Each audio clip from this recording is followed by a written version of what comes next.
लोगों से कहना चाहता हूं, कम मेक इन इंडिया।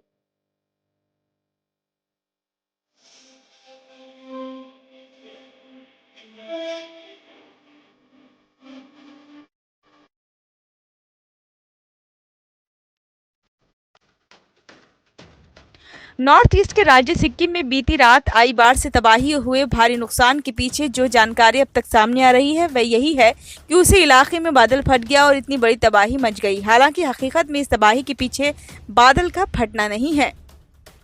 मौसम विभाग के मुताबिक सिक्किम में जो तबाही आई है वह इस इलाके में ग्लेशियर के निचले इलाकों में ग्लेशियर के पिघलने पानी से बनी झीलों के फटने से हुई है। वैज्ञानिकों की भाषा में इसको glacier lake out burst flood यानी कि ग्लॉफ कहते हैं।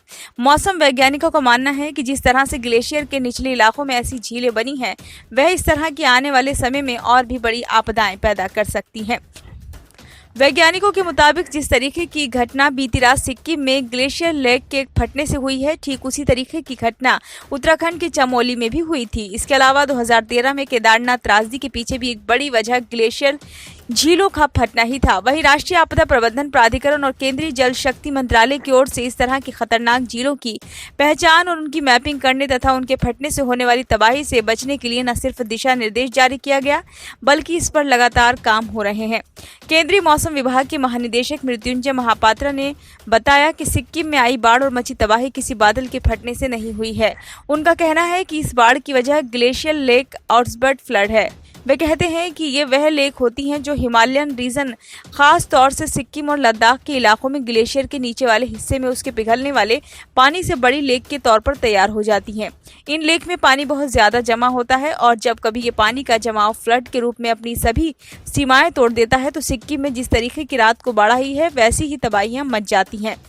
सिक्किम के इलाके में ऐसे जिलों पर नजर रखने वाले वैज्ञानिकों का कहना है कि जब भी ग्लेशियर लेक आउटबर्ट फ्लड आता है तो वह अचानक ही होता है और एक तरह के अपने बांध की संरचना को तोड़कर के समूचे इलाके को खतरे में डाल देता है। फिलहाल अभी तक जिस तरीके की जानकारियां सामने मिल रही हैं उसके मुताबिक चुंगथांग बांध से पानी छोड़े जाने के कारण नीचे की ओर 15-20 फीट की ऊंचाई तक जल स्तर अचानक बढ़ गया।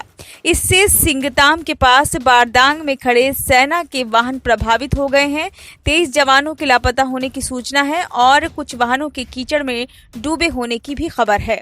मौसम विभाग के महानिदेशक मृत्युंजय महापात्र कहते हैं कि अभी भी जिस तरीके की जानकारी यहां से मिल रही है वो यही है कि वहां पर बादल फटने की वजह से और बांध से पानी छोड़े जाने की वजह के चलते ही लोगों की जुबान पर है।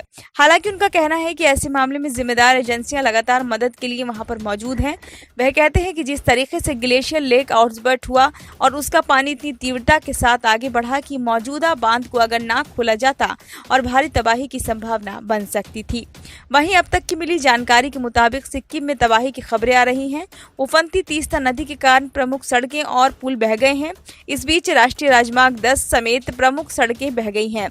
इस बड़ी घटना के बाद सिक्किम में अधिकारियों ने अलर्ट जारी कर दिया है। युद्ध स्तर पर राहत व बचाव कार्य शुरू कर दिया गया है। तीस्ता नदी का जल स्तर चिंताजनक रूप से बढ़ रहा है।